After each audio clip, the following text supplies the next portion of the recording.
네, 안녕하세요. 반갑습니다. 오늘은 4월 12일, 벌써 4월의 중순이네요. 우리 강서의 제자들과 또 줌으로 들은 모든 제자들 또 제주도에서 함께하는 제자들에게 다시 한번 진심으로 환영합니다. 환영합니다. 이제 꽃들이 만발한 것 같아요. 개인적으로도 요즘 꽃을 볼 때 참 그 거리를 지나갈 때마다 제가 어제도 안양천을 기도하고 막 그랬었는데 하리공원에 갔더니 튤립이 가득하고 안양천을 지나갔더니 철쭉이 많이 폈더라고요. 그래서 야, 진짜 봄이구나라는 생각을 많이 하게 됐어요. 여러분 지난주 부활절 연합회 잘 들으셨나요? 우리 여전도 회관 가셔서 참 대단했습니다. 그래서 주일학교가 한 60명 가까이 모여갖고 또 우리 창덕궁도 가고 또 여러 가지 모임을 했었고 또 우리 강수는 또 이렇게 안내원을 섬겨줘서 너무너무 감사하다고 수고했다고 전하고 싶습니다. 또 여기 예배당에는 너무 감사하게도 우리 김재현, 배진영 부부는 찬우민지도 가족도 같이 와서 함께 예배드리고 있어요. 그래서 보기에 되게 좋습니다. 개인적으로 가족이 함께하니까 너무 좋고요. 또 앞으로 계속 이렇게 주중 예배 때는 점점점 우리가 이렇게 대면으로 더 만날 생각을 하고 있으니까 우리 항상 한 6시 반쯤에 모여서 음식도 같이 나누고 그러니까 언제든지 오십시오. 오셔 갖고 우리가 같이 교제도 하고 말씀도 나누고 끝나고 또 마음도 나누고 그런 시간을 갖도록 하겠습니다. 자, 오늘 말씀은 제가 화면을 공유하고 진행하도록 하겠습니다.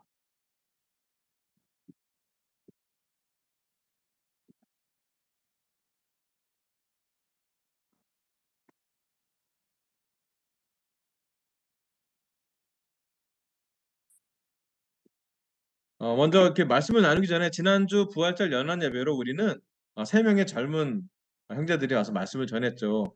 이영중 형제가 믿음에 대해서, 또 이태경 형제가 희망에 대해서, 또 게이브라라는 인터넷 형제가 사랑에 대해서 말씀을 전했습니다. 젊은 형제들이 말씀을 전한 것을 보고 참 많이 격려받았고요. 저는 잠깐 통역으로 봉사하기도 했는데 그 형제들의 말씀을 전하는 여리를 보면서 되게 우리 교회가 좀 이렇게 미래에 좀 더 젊은 세대로 많이 갈 수 있겠다라는 희망을 좀 보게 돼서 개인적으로 너무 좋았고요. 개인적으로 저 소식 하나 나누면 저희 대학원 후배분이 한 분 오셨는데 나이는 좀 많이 있으신데 오차수 하시는 분인데 교회 탐방 보고서를 하려고 저희 교회에 오신다 그래서 저희 부활절 연합 예배로 오라고 하셨는데 오셔서 보셨어요. 근데 너무 감동을 받은 거예요. 젊은 사람 세 사람이 설교하는 걸 보고 와, 정말 이게 되게 역동적이다. 그리고 아카펠라 찬양으로 주로 했잖아요. 그런 거 보면서 참 우리 교회에 대한 찬양에 대한 너무 좋은 얘기도 많이 나누고 되게 열정적으로 많이 했습니다. 예? 예. 그리고 저 너무 좋은 게 우리 외숙 자매님의 아는 친구의 아들 우리 대학생 한 분이 와셔 갖고 그날 예배당에 왔고 그다음에 이제 물론 현식하고 희정 부부가 잘 도와주셨고 그날 우리 이태경 형제랑 인사도 시켜주고 캠퍼스 모임에 함께 한번 같이 하기로 그렇게 좋은 소식이 있습니다. 그래서 너무 즐겁다는 생각이 들었고요. 여러분 그런 생각하시면 좋겠습니다. 저는 오늘 지난 3월 달에 했던 말씀과 좀 연결이 되는데요. 저희가 이제 우리 주제가 이사야 말씀이니까 이사야 1장, 2장을 그때 말씀을 나눴어요. 하나님의 날에 대해서 2장에 대해서 말씀을 나눴고요. 강해 설교로 하나님의 날에 하나님이 직접 해결하신다. 하나님의 날에 너희는 사람을 의지하지 말아라라는 주제로 말씀을 전했습니다. 오늘 말씀은요. 3장과 4장 말씀인데 제목이 예루살렘의 심판과 회복에 대한 말씀이 3장과 4장에 나와 있는데 같이 한번 나누도록 할게요. 이사야 3장 1절에서 5절 제가 읽어보겠습니다. 이사야 3장 1절에서 5절 주 만군의 주님께서 예루살렘과 유다에서 백성이 의지하는 것을 모두 없애실 것이다. 그들이 의지하는 모든 빵과 모든 물을 없애시며 용사와 군인과 재판관과 예언자, 점쟁이와 장로, 오십부장과 귀족과 군 고문관, 능숙한 마술사와 능란한 요술쟁이를 없애실 것이다. 내가 철부지들을 그들의 지배자로 세우고 어린 것들을 그들을 다스리게 하겠다.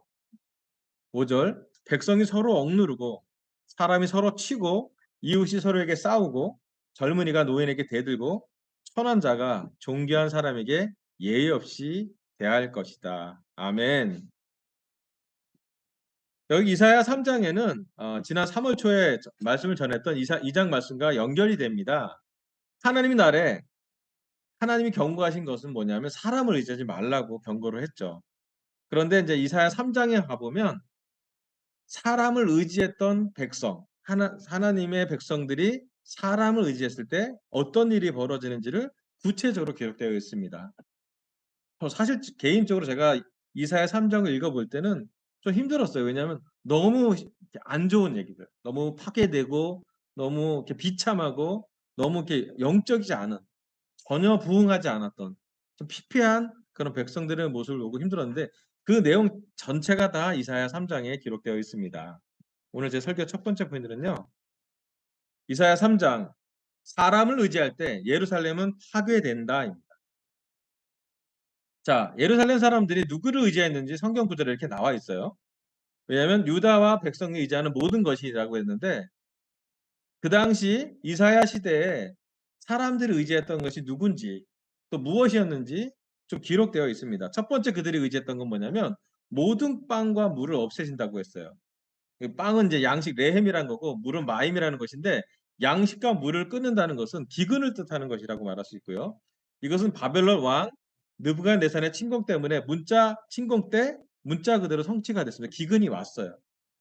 자, 이스라엘 사람들이 빵과 물을 의지했나요? 그러니까 우리가 먹고 마시는 게 충분히 있다라고 우리가 얘기하면 뭐 재산이 있다라고 돈이 있다라고 의지했을 때 하나님은 그거를 막으셨고 그것 때문에 바빌론 왕의 느부갓네살 침공 때 문자 그대로 기근이 있어서 많은 사람들이 고통을 당했습니다. 자, 그다음에 2절부터 4절까지 보면 예루살렘 백성들이 당시에 의지했던 사람들의 리스트가 나와요. 이 사람들을 정말 많이 의지할 수밖에 없는 극과적인 상황이었죠. 첫 번째는 군사 전쟁이 있으니까 군사 지도자들 많이 의지했겠죠. 용사, 군인, 50부장, 군 고문관. 이 모든 사람들은 사람들이 의지할 수밖에 없는 환경이었기도 했고 의지 안 할 수가 없는 환경이기도 했어요. 전쟁이 있는 시대였기 때문에. 자, 정치적인 지도자도 있었죠. 재판관이 있었고 귀족을 의지할 수밖에 없었죠. 종교적인 지도자들과 보면 예언자, 뭐 점쟁이, 장로 이렇게 표현할 수 있는데 당시 종교를 의지할 수도 있었겠죠.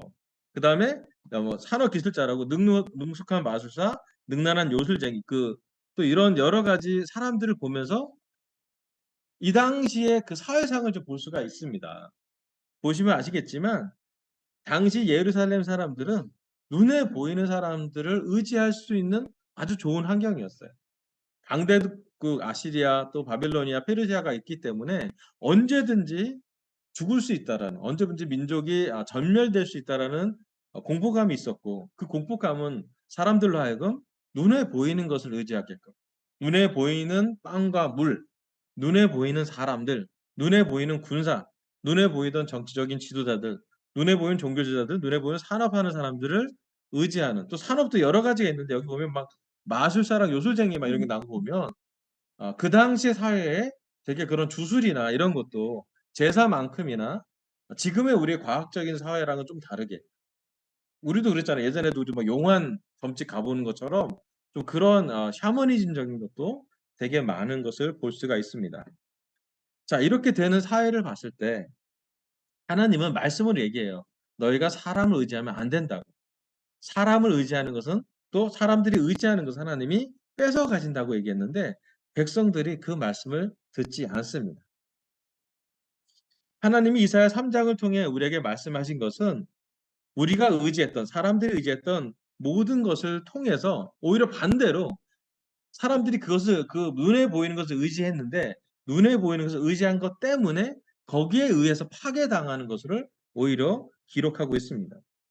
즉 사람들이 하나님이 아니라 다른 사람들 또는 지도자들 또는 물과 빵을 의지했을 때 그 예루살렘은 아주 비참한 결과를 맛보는 것이라고 말씀으로 기록하고 있고 실제로 이 말씀은 이사야의 말씀이 좀 안타까운 게 뭐냐면 성취가 돼요.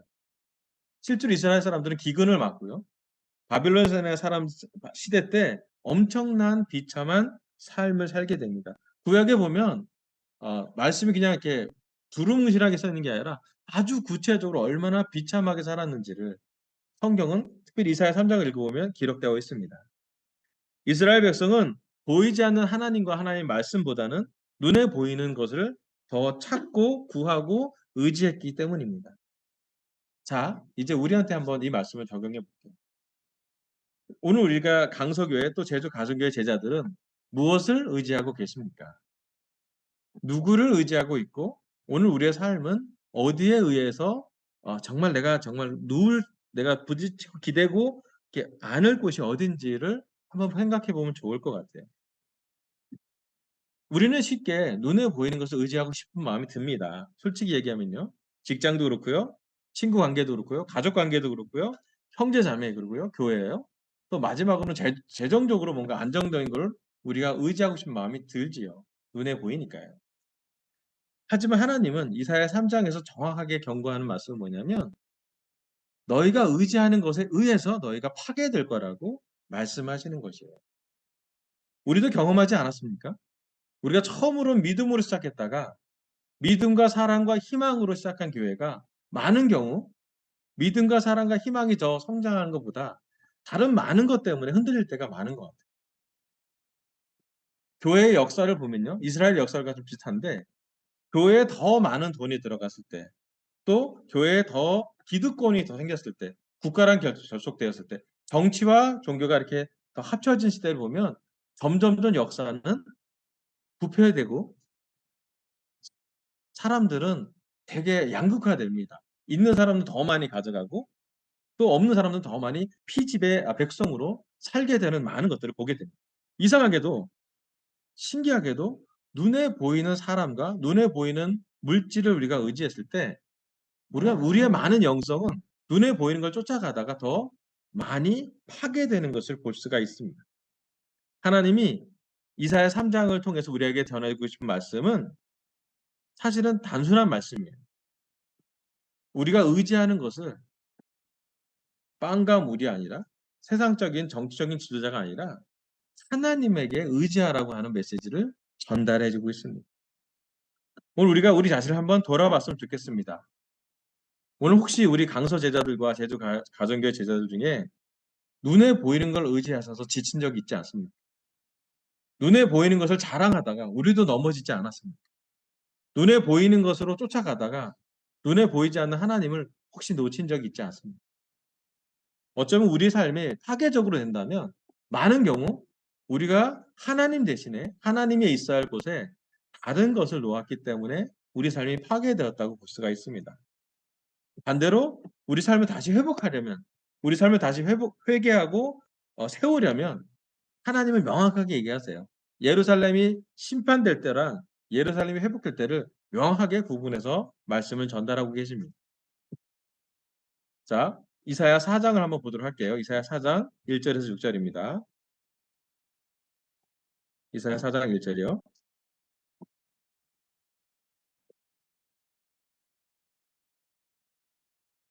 그날이 오면 일곱 여자가 한 남자를 붙잡고 예언할 것이다.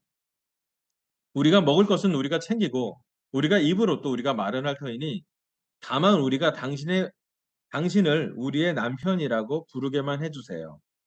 시집도 못 갔다는 부끄러움을 당하지 않게 해주세요. 그날이 오면 주님께서 돋게 하신 싹이 아름다워지고 영화롭게 될 것이며 이스라엘 안에 살아남은 사람들에게는 그 땅의 열매가 자랑거리가 되고 영광이 될 것이다. 또한 그때에는 시온에 남아있는 사람들, 예루살렘에 머물러 있는 사람들, 곧 예루살렘에 살아있다고 명단에 기록된 사람들은 모두 거룩하다고 일컬어질 것이다. 4절 그리고 주님께서 딸 시온의 부정을 씻어주시고 심판의 영과 불의 영을 보내셔서 예루살렘의 피를 말끔히 닦아주실 것이다. 5절 그런 다음에 주님께서는 시온산의 모든 지역과 거기에 모인 회중 위에 낮에는 연기와 구름으로 만드시고 밤에는 타오르는 불길로 빛을 만드셔서 예루살렘을 닷집처럼 덮어서 보호하실 것이다. 6절 하나님께서는 예루살렘을 그의 영광으로 덮으셔서 한낮의 더위를 막는 그늘을 만드시고 예루살렘으로 폭풍과 비를 피하는 피신처가 되게 하실 것이다. 아멘.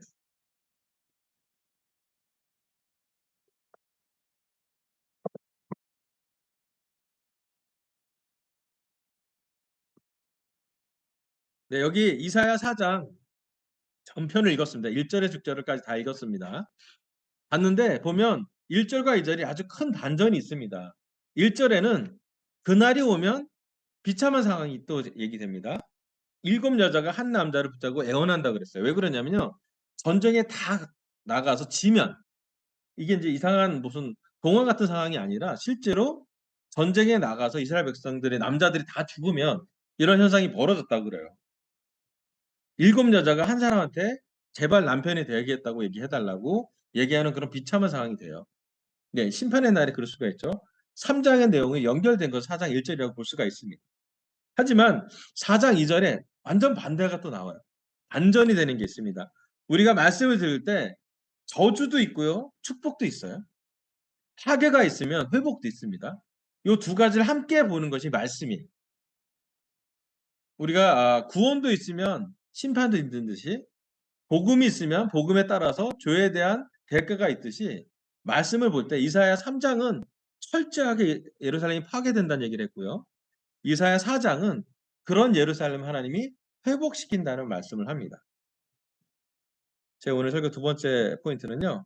이사야 4장 하나님의 날이 오면 예루살렘은 회복된다. 자, 3 장은 예루살렘이 사람을 의지하다 파괴된 것을 예언해 놨고요. 말씀을 해 놨고요. 4 장에는 그날이 오면 두 가지 비교된 상황이 있긴 하지만 그날이 오면 4 장의 가장 큰 테마는 예루살렘이 하나님에 의해서 회복된다라는 것이에요. 이제 회복되는 모습이 참 아름답습니다. 제가 좀 이렇게 두꺼운 채로 말씀을 해 놨는데요. 2절 그날이 오면 주님께서 돋게 하신 싹이 아름다워지며 영화롭게 될 것이며 이스라엘 안에 살아남은 사람들에게는 그 땅의 열매가 자랑거리가 되고 영광이 될 거라고요. 자, 이제 기근이 끝나고 그때가 되면 주님께서 돋게 하신 싹이 아름다워지고 영화롭게 돼서 열매까지 맺혀서 자랑이 되고 영광이 된다고요. 정상적인 수확이 가능하다는 얘기를 기록하고 있습니다. 요즘 우리가 그런 모습 많이 보잖아요. 봄이니까 요즘 기도하다 이렇게 뭐 가까운 공원이나 이렇게 나무를 보면 새싹이 막 벚꽃 뒤에 이렇게 싹이 이렇게 연녹색의 색깔이 막 나오는 거 보잖아요. 봄이 왜 이렇게 좋냐면 이렇게 그 회색이었던 땅에서 녹색이 이렇게 싹이 이렇게 자라는 모습이 되게 아름답잖아요. 그리고 이 싹이 잘 자라서 가을에는 열매를 맺고 우리가 알기 때문에 희망도 보이고 세상이 좀 달라 보이잖아요. 잿빛의 세상에서 약간 이렇게 천연색의 세상이 되기도 하고 그런 것처럼 하나님이 그날에 오면 예루살렘을 회복시킨다라고 계속 반복하고 있어요. 3 절에 또한 그때에는 시온에 남아 있는 사람이 누구든 간에 그 예루살렘에 있는 사람한테 그 명단에 기록된 사람은 모두 거룩하다고 일컬어진다고. 야, 실제로 거룩했는지 모르겠어요. 많은 경우 사실은 거룩하지 않았을 거라고 성경은 봅니다. 왜냐하면 그전에 예루살렘 상황이 얼마나 비참한 상황인지 알잖아요. 7 여자가 한 남자한테 붙잡아서 이렇게 남편이 되려고 하려고 그 정도의 상황이잖아요. 아름답거나 거룩하거나 영적이지 않지만 그렇게 살아남은 사람들을 그래도 그들이 하나님을 믿고 의지했던 사람들이 살아만 남아 있다면 그 명단에 기록된 사람들한테 모두 거룩하다라고 말할 거라고. 하나님이 이제 선언하시는 거예요. 예루살렘에 있기만 하면 거기에 명단에 적혀 있기만 한다면 너희들은 거룩하다고 내가 보겠다고. 그러니까 사실은 실제로 거룩하게 입증된 게 아니라 예루살렘에 있었기 때문에 하나님의 명단에 있었기 때문에 하나님이 그렇게 보신다라는 표현이에요. 4절 보세요. 주님께서 딸 시온의 부정을 씻어 주시고 심판의 영과 불의 영을 보내셔서 예루살렘의 피를 말끔히 닦아 주실 것이다. 4 절에 보면요. 주님께서 직접 그 딸의 부정을 씻어 준다는 표현을 했어요. 부정하다는 거예요. 부정하기 때문에 씻겨 주신다는 표현을 했고요. 심판의 영과 불의 영을 보내셔서 예루살렘의 피를 말끔히 닦아 줄 거라. 예루살렘이 피를 흘리고 있었다라는 얘기고요. 정말 많은 눈물과 파괴된 또 실제로 피가 흘려진 그들의 영적인 상태에서 하나님은 심판의 영과 불의 영은 우리가 사실은 우리가 심판받는 걸 얘기하지만 이스라엘 백성은 이 심판의 영을 갖다면 예루살렘 그 유대 이스라엘 사람들은 살리고 나머지를 심판한다고 그들은 믿었어요. 그래서 피를 말끔히 닦아 주실 것이라는. 실제로 이스라엘 사람들이 이방인들한테 많은 피를 흘렸고 또 많은 모진 학대를 당했는데 그것을 말끔히 닦아줄 거라고 그들은 희망을 갖게 된다는 거죠. 자, 5절 그런 다음에 주님께서는 시온산과 산의 모든 지역과 거기에 모인 회중 위에 낮에는 연기와 구름으로 만드시고 밤에는 타오르는 불기로 빛을 만드셔서 예루살렘을 잣집처럼 덮어서 보호하실 것이다 라고 그랬어요. 자, 일단 하나 첫 번째 우리가 봐야 될 건 뭐냐면 낮에는 구름 기둥, 밤에는 불 기둥 뭐가 생각나요? 예, 출애굽기 할 때 그냥 모세가 생각나잖아요. 이스라엘들은 다 기억해요. 자, 모세의 출애굽은 뭘 기억하냐면 이스라엘 백성이 멸망이나 다 죽어진 마다들의 모습이 아니라 유월절처럼 뛰어넘어서 어떤 저주를 뛰어넘어서 구원받고 하나님이 인도하시는 백성이라는 그런 모습이 되고요. 여기 나온 예루살렘을 다찌처럼 덮어 다찌이 뭔지 아세요? 혹시 여러분? 잘 안 쓰는 단어예요, 요즘. 다찌이 뭐냐면요. 그 우리나라 조선시대 왕조를 하면 조선시대 왕조의 왕의 보좌 위에 아 뭐랄까 그 뚜껑을 닫은 그 집을 얘기하는 거예요. 그러니까 가장 중요한 사람 위에 처마를 세워서 거기에 보호하는 비가 와도 안 들치게 하는 그 장면을 얘기해요. 우리나라는 이제 절이 많기 때문에 불상 가보면 불상 위에 이렇게 이렇게 지붕이 쳐져 있어요. 지붕 위에 밑에 보면 또 다른 그림이나 중요한 게 있고 우리나라는 이제 경복궁 예, 우리 캐노피도 될 수 있죠. 이렇게 씌우는 천막. 우리나라로 보면 이렇게 그 왕이 앉아 있는 곳에 그 어좌에 보면 어좌 위에 이렇게 캐노피가 쳐져 있어요. 닷집이. 그 안에 뭐가 있냐면 용이 이렇게 5개 이렇게 그 발을 갖고 있는 용이 있죠. 유명해요, 되게. 이거 무슨 얘기냐면 그 예루살렘을 위로 다 덮어서 하나님이 다 덮어서 보호하신다는 거예요. 구절 보면 그의 영광으로 덮으셔서 한낮에 더위를 막는 그늘을 만들고 폭풍과 비를 피하는 피신처가 되겠다고. 그 닷집이 필요한 상황, 그 캐노피가 필요한 상황을 만드신다라는 거예요. 자, 무슨 얘기를 하시냐면, 자, 3장에 보면 사람을 의지하고 보이는 걸 의지할 때는 파괴가 있을 것이고, 4장의 말씀은 그날이 오면 하나님만이 직접 하나님이 너희들이 기근에 물과 빵을 의지했던 너희들에게 다시 한번 기근을 끝내서 새싹이 돋게 하고 열매도 먹게 하고 또 예루살렘에 살아있는 사람들이 거룩하진 않았겠지만 거룩하다고 선언할 거고 그 다음에 부정도 씻어줄 거고 피도 말끔히 닦아줄 거고 그리고 예루살렘 전체를 위로 덮어서 비가 올 때나 한낮의 뜨거움을 보호하는 그런 것으로 만들어준다고 하나님은 이사야 4장을 예언하고 계십니다. 자, 이사야 4장 말씀은 예루살렘의 회복에 대한 말씀입니다. 예루살렘은 하나님이 회복되는 그런 아주 중요한 단어로 예루살렘을 쓰신다고 했어요. 하나님이 예루살렘을 회복시킨다는 것은 보시면 아는 구절이겠지만 대부분 은혜로운 회복을 얘기하는 거예요. 그들의 행동에 합당한 회복이 아니라 그들이 노력해서 그들이 복구했던 게 아니라 하나님이 개입하셔서 하나님이 능력으로 그들을 변화시켜 준다라는 것을 포인트로 삼고 있습니다. 요즘 우리의 강서교회 제자들 또 우리 제주 가정교회 제자들 우리 한국 그리스도 제자들은 어떤 상태에 있는지 한번 살펴보면 좋겠습니다.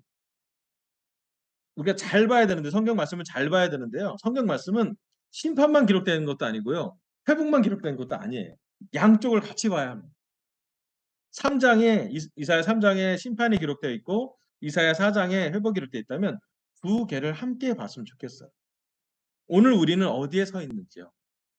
오늘 우리 한국 그리스도교회는 이사야 3장에 있는지 이사야 4장에 있는지 한번 선택해 봤으면 좋겠고 요즘 가장 중요한 건 우리가 3장이 있든지 4장이 있든지 우리가 어디로 가야 될지 하나님이 인도하신다라는 것이에요. 우리 중에 분명히 대한민국 교회에 대해서 비참하게 느끼는 사람들이 있을 것 같아요. 맞아요. 맞습니다. 3장처럼 우리 중에서도 우리가 많이 가졌던 영적인 기준들이 무너진 것도 있고 교회에 대한 실망이 있을 수 있고 뭐 인도자들에 대해서 아니면 서로에 대해서 개인적인 상처가 있는 사람도 분명히 생겼습니다. 작년 올해 우리 교회는 여러 가지 많은 것을 경험하면서 힘든 시간을 겪고 있는 것 같아요. 저도 힘들고요. 또 여기 계신 모든 제자들이 저와 비슷한 만큼 힘들 거라고 생각됩니다. 하지만 오늘 하나님은 이사야 4장을 통해서 회복되는 교회, 회복되는 이스라엘, 회복되는 한국 교회 형제자매들의 모습을 그려보려고 하십니다. 우리가 하나님 앞에만 있다면, 우리가 예루살렘 안에서만 있다면, 우리가 하나님의 명단 안에만 있다면, 그게 우리 교회 멤버십 리스트라 꼭 얘기하는 거 아니에요.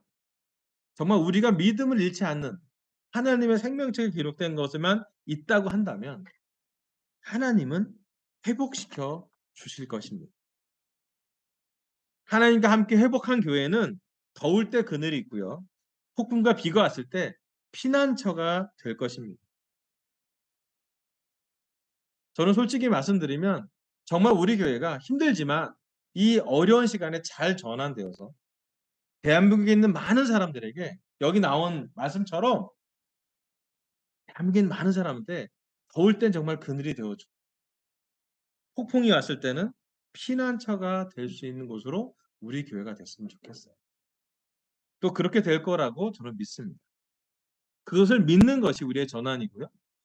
또 우리가 전환된 것은 우리 한두 사람이 전환의 노력이 아니라 모든 제자들이 인도자부터 모든 멤버들까지 최근에 세례받은 사람들까지 포함을 해서 우리 교회가 모두가 다시 한번 하나님이 회복시켜 주셔서 정말 세상에 많은 상처받은 사람들을 치유하는 것.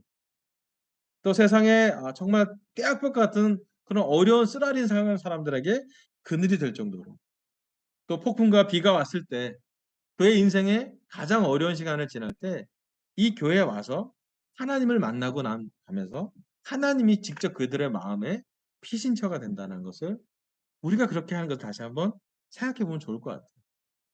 그리고 우리 교회가 정말 그런 교회로 하나님이 정말 기뻐하시는 회복된 교회로 갈 수 있게끔 가는 것이 우리의 선택인 거라는 생각이 들었습니다. 우리가 변화시킬 능력은 없는데요. 변화를 기다리고 하나님의 은혜를 구하는 마음은 중요한 것 같습니다. 네, 이사야는 그 어려운 시기에서도 이 비참한 상황과 회복된 상황을 다 기록하고요. 나중에 이제 이사야 6장에 보면 누구를 보낼까 할 때 결국 이사야가 저 죄가 있지만 저를 보내달라고 이사야는 외칩니다. 그래서 실제로 이사야는 나중에 메시아를 예언한 아주 놀라운 예언자로 기록되어 있어요. 상황은 예루살렘 상황이나 그 당시의 정치적인 상황이나 군사적인 상황, 경제 상황은 정말 힘들고 비참한 상황이었지만 이사야와 함께하는 하나님, 이사야에게 전했던 말씀이 있던 하나님의 기록을 했던 이사야는 이 모습을 보고 있었던 거죠. 예루살렘의 정확한 기능, 밭집이 되고 그러니까 보호처가 되고 덮어지는 보호막이 되고 그늘이 되고 폭풍과 비가 왔을 때 피신처가 되는 모습을 이사야는 그려봤고 기록했고 그는 믿었어요. 하나님이 그렇게 할 거라고 믿었습니다. 자, 오늘 하나님은 저의 입술을 통해 예루살렘의 심판과 회복에 대한 두 가지 말씀을 비교해서 대비해서 전하게 했습니다. 이사야 3장과 4장 말씀이었어요. 이사야 3장 사람을 의지할 때 예루살렘은 파괴된다고 합니다. 오늘 우리가 강서교회가 또 제주 가정교회 제자들이 아니면 이 설교들은 모든 사람들이 하나님을 의지하는지 아니면 다른 것을 의지하는지 한번 묵상해 보시길 바랍니다. 두 번째 이사야 4장 하나님의 날이 오면 예루살렘은 회복된다. 하나님만이 우리 공동체 교회를 회복시킬 수 있음을 묵상하시길 바랍니다. 그래서 우리도 이사야처럼 좀 회복된 이스라엘을 그려보고 적어보고 심지어 그것을 위해서 기도해보라고 강력하게 권하길 바라면서 설교를 마치겠습니다. 감사합니다.